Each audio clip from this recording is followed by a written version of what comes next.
পৰহি দিনাখন মই 29 তাৰিখে মই দুধনৈত গৈছিলোঁ। দুধনৈত এগৰাকী ছাত্ৰীয়ে মোৰ ওচৰত আহি ক'লে যে মামা উচ্চতৰ মাধ্যমিক দ্বিতীয় বৰ্ষৰ বাবে প্ৰস্তুতি হোৱাৰ সময়। এতিয়া যদি আমি একাদশমান শ্ৰেণীৰ পৰীক্ষাটোলৈ চিন্তা কৰি থাকোঁ, আমাৰ হায়াৰ ছেকেণ্ডাৰী দিবৰ বাবে আমি মাত্ৰ 8 মাহ মানেহে পাম। এই পৰীক্ষাটো নপতাকৈ থাকিব এই বছৰ নোৱাৰি নেকি? মই ভাবোঁ যে আমি সেবাই এই দিশটো বিবেচনা কৰিব লাগে।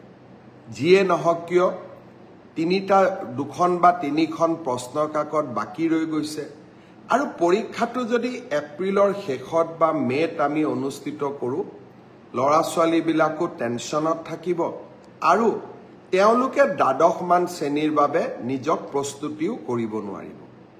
মই ভাবোঁ যে একাদশৰ পৰা দ্বাদশ শ্ৰেণীৰ পৰীক্ষাটোত যিহেতু পাছ আৰু ফেইল নাই, সেইবাবে সেবাই এই বছৰ বাকী ৰৈ যোৱা প্ৰশ্ন কাকতখিনিৰ ওপৰত পৰীক্ষা নাপাতিলেও হ'ব। অহা বছৰ আমি একাদশমান শ্ৰেণীৰ পৰীক্ষাটো কেনেকৈ কঠোৰভাৱে নিয়ন্ত্ৰিতভাৱে পাতিব পাৰোঁ তাৰ বিষয়ে আমি আলোচনা কৰিম আৰু যিসকলে প্ৰশ্ন কাকত ফাদিল কৰিলে তেওঁলোককো আমি কঠোৰ শাস্তি বিহিম।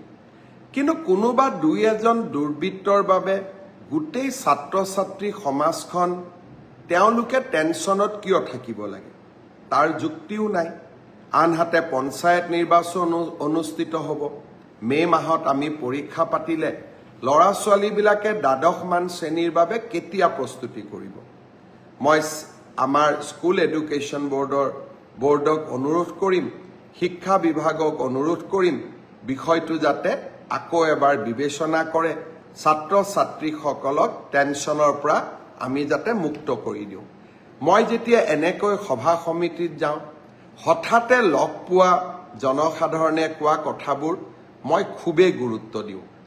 কাৰণ মুখ্যমন্ত্ৰী হ'লে সকলো কথা জানিব নোৱাৰি। যেতিয়া আমি গাঁৱত যাওঁ, চহৰত যাওঁ, সৰ্বসাধাৰণ মানুহক কথা পাতোঁ, তেতিয়া আমি নিজৰ ভুলবিলাকো নিজে বুজি পাওঁ। আমি আমাৰ আঁচনিবিলাক সংশোধন কৰিব পাৰোঁ আৰু জনগণৰ সেৱাত আমি কাম কৰিব পাৰোঁ। আমি দিছপুৰত বহি থাকিলে একাদশমান শ্ৰেণীৰ ছাত্ৰ ছাত্ৰীসকল যিসকলে হায়াৰ ছেকেণ্ডেৰী পৰীক্ষা দিব লাগিব, ফাইনেল ইয়াৰৰ জীৱনৰ আটাইতকৈ মূল্যৱান পৰীক্ষা, তাৰ হয়তো আমি বেদনা বা তেওঁলোকৰ অনুভৱবোৰ বুজিবই নোৱাৰিলোহেঁতেন। দুধনৈত গৈ মোৰ ভাগিন ছাত্ৰীজনীৰ মুখেৰে শুনা কথাখিনি মোৰ মনত লাগিল যে ই যুক্তিৰ ওপৰত প্ৰতিষ্ঠিত।